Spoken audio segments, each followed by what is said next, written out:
So this will be a reading from Stag Party, which is the sixth book in the Patrick Flint series. And this is for Austin Liddy Limits. Just a little bit of setup. Patrick Flint is an adventurous young doctor who finds a way to get himself into trouble and, by extension, his family, and is driven by a strong moral compass that makes that even more probable that it will occur. Meanwhile, to my side over here, we have a fight between a cat and a dog. So there's real life drama going on with this reading. And in Stag Party, Patrick has gone to a ranch where he is testing a horse for his wife, who doesn't want a horse. There's a snowstorm. The owner of the ranch has some sick female sheep, some ewes, and has asked him to give free medical care to the sheep.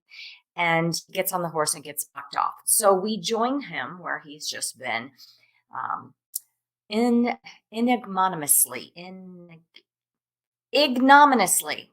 I knew I could say that. I could write that. Dumped in the snow by this horse, and the owner of the ranch is asking for another favor. The cat's providing some mood growling. So here we go. Patrick looked at the matriarch. Rosa held a pitcher in one hand, a bottle of syrup under an arm, and the lead line of the mockingly docile-looking gray horse in her other hand. She raised her voice.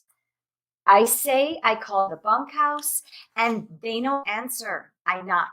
Same. Can you go ask them when they do their jobs? Even yelling into the wind, her words and manner were prim. He understood. Walking into a bunkhouse for men wasn't something he'd wish on most females. Not the mess, the smells, or the possible cursing and nudity. No problem. Want me to come with you, Dad? Perry's face was tight, his eyes cloudy and worried. Patrick wouldn't wish the bunkhouse on his son either. Some things couldn't be unseen, and if the hands were involved in unsavory activities, well, best that it only be Patrick to roust them.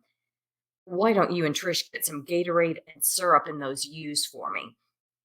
Perry nodded and bounded back toward the barn.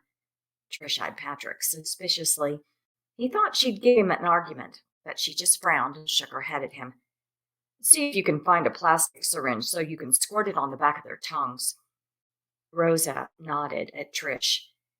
In the metal cabinet. You see it in the barn, by the big doors. Okay, thank you. Trish ran to catch up with her brother.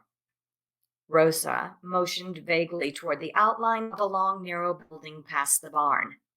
The bunkhouse. Patrick squinted. He could barely see it through the snowfall. Back a moment. Holding his side, Patrick leaned into the wind, setting his feet down as carefully as if he was walking on glass. Each step was a painful stab to the ribs. The cold was really getting into his bones, too, and he wished he'd worn heavier outerwear. It took him 3 times as long to reach the building as it should have, 4 times if there'd been no wind. With the muscles in his torso and abdominals clenched as tight as he could knit them, he rapped on the door. The contact of his knuckles on the wood jolted his ribs like a high-speed collision with a concrete wall. He groaned and shivered. More high-speed collisions, a series of them. Gritting his teeth, he settled on a mantra, which he repeated to himself in rhythm with his breaths. Inhale. It's only pain. Exhale.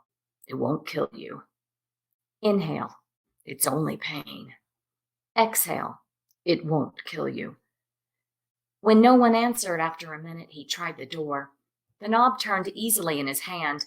He raised his voice. Anyone home?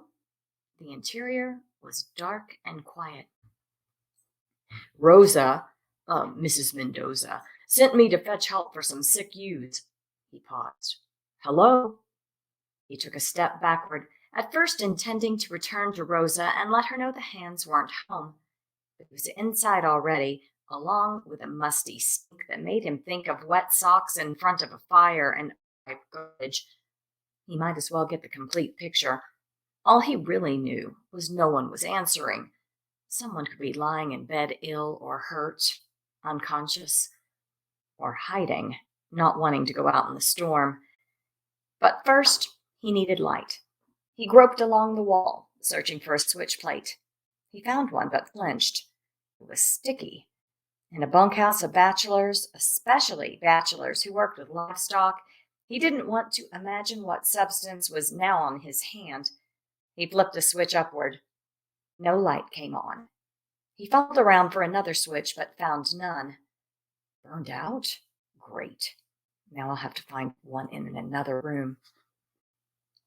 Now I'll have to find one in another room.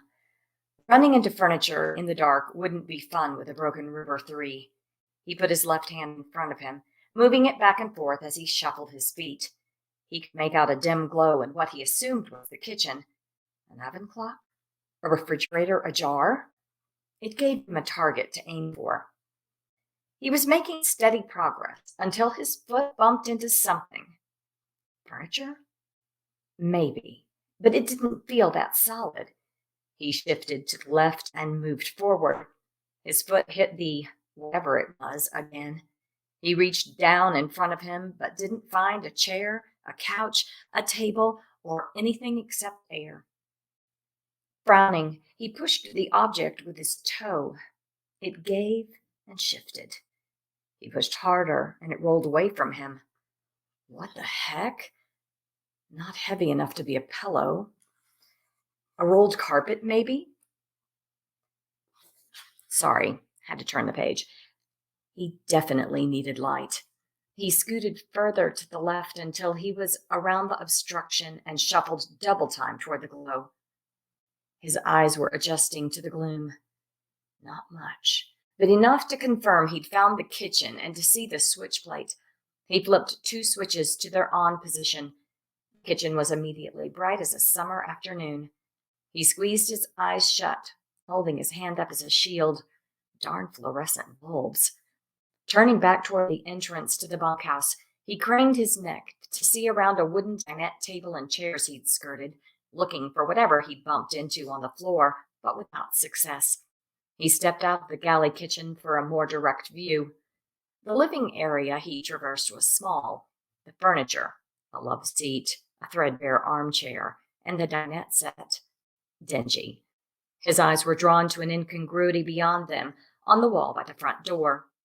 The switch plate wasn't white like he would have expected, or not much white, as it was nearly completely covered by a dark residue. His mind went to mammalian body fluids brought in by the hands in need of a good washing.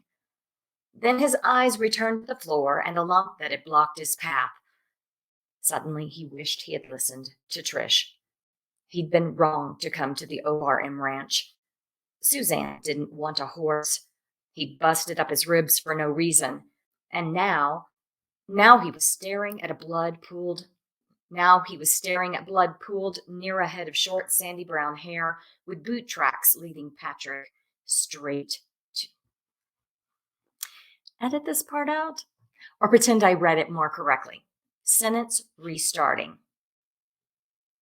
And now he was staring at blood pooled near a head of short, sandy brown hair with boot tracks leading straight to Patrick. His eyes cut to his feet. My boot tracks. His medical training kicked in. Time would be the essence in rendering aid. Patrick hurried toward the prone figure, ignoring the pain from his own injury. He found a young man slayed out, a gaping incision across his throat. He's been attacked. The wound didn't look survivable, and the man's chest wasn't rising and falling. Patrick crouched, gasping, and reached for a wrist. He searched for a pulse. Didn't find one. Kept trying. Eyed the blood on the floor. It was still liquid, but lighter red than fresh blood. The process of coagulation had begun. A thready voice called, "Help me." Patrick nearly fell over in surprise and cringed in pain from the sudden movement. He shot a look at the man, even though the sound seemed to come from someplace else, further in the bunkhouse. It wasn't this man who had spoken. This man was dead. "In here." The words were a barely audible hiss. Patrick dropped the dead man's wrist, stood, and spun in a circle, searching for the source of the voice. Kitchen. But I didn't see anyone in there. He retraced his tracks.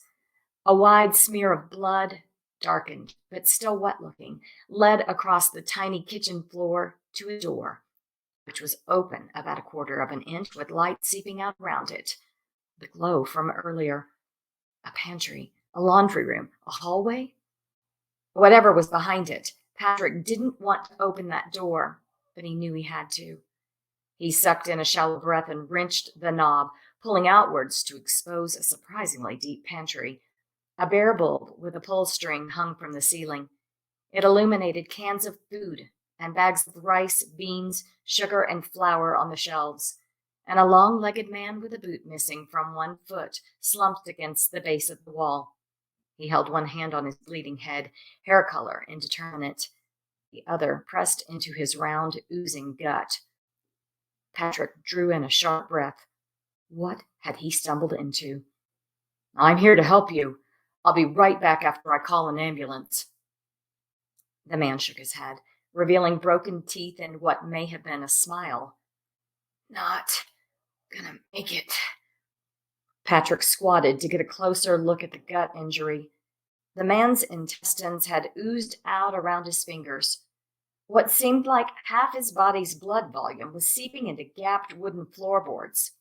Patrick couldn't be sure without moving the man's hand, but it looked like he was dealing with another incision in addition to traumatic head injury. Patrick gave the man a 10% chance of survival, only because he toughed it out so far. He said, Just let me. He got away. Patrick paused. Part of him wanted to discourage the man from wasting his energy on speech. But this was important information. The man in the other room had been murdered. In a few minutes, this fellow would likely meet the same end. Right now, he was a living witness to a homicide, possibly the only one who could identify a killer who might attack someone else. Friends, neighbors, wife, his kids. The murderer might even still be on the ranch where he was a current threat. Who? Patrick asked. Man, dark hair, dark skin. Indian? The Wyoming population was by and large either light-skinned or, if dark-skinned, American Indian. A slight head shake. Arab. Arab? Patrick didn't know of a single person fitting that description in Johnson County, nor all of northeastern Wyoming for that matter. A man from the Middle East did this to you. A barely perceptible nod. Then the man's eyes closed. Stay with me, sir. I'm calling an ambulance. Patrick heard the rattle of the man's last breath before he'd even backed out of the pantry. He was beyond any help that could be summoned, other than through prayer. Still, Patrick found a phone on the kitchen wall and made the emergency call. Then he hurried outside to give Rosa the bad news. So, that was 1970s Wyoming, Buffalo to be exact, and I hope you enjoyed that excerpt of Stag Party. Sorry for the mistakes. I narrate audiobooks, and I'm used to being able to back up and fix them when I make them, so it kills me.